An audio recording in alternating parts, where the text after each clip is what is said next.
Bisa Butler's work has a way of stopping people in their tracks. Amazing, right? Oh my gosh. Her life-size portraits look like they're from the strokes of a painter's brush. But Butler is a quilt maker, weaving fabrics of all kinds into celebrations of Black life in America. I always want my portraits to be life-size, to look the person in the eye and to grab them, like, despite whatever it is you think of me, you're going to recognize me as a human being. Butler says she is often inspired by historical photos like this one in 1940, a North Carolina family fleeing the Jim Crow South. In 7 months, she transformed their story onto fabric. What about this photo jumped out at you? What jumped out at me was that this family was so unified and coming so far, and that they were seeking better. She learned to sew from her mother and grandmother and started out as a school art teacher.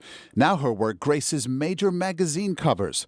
Last year, she had her first solo show at the famed Art Institute of Chicago. I love the hair.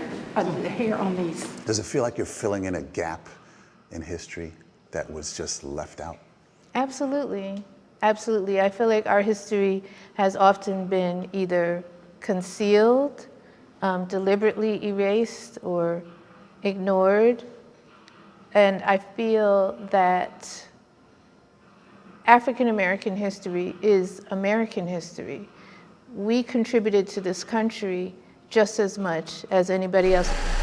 Butler perfects her craft at home in New Jersey, painstakingly choosing every fabric and stitch to bring her work to life. This one took how long, start to finish, to complete?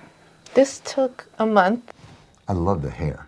Thank you. I mean, I'm looking at lace. Yes. I would never see that as somebody's hair. Yeah, but I knew I wanted that because his afro is always so well taken care of. You know about the afro, it has to glisten. It took Butler 11 months to create her most recent quilt, commissioned by the Smithsonian, depicting the Harlem Hellfighters, an all-black infantry that fought in World War I.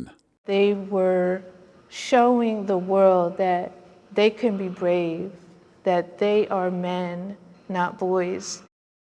They hoped that if they fought valiantly in Europe, that when they came back to the U.S., they would be treated differently. They were not. A life mission stitching together the African-American experience, one portrait at a time. Maurice DuBois, CBS News, Newark, New Jersey.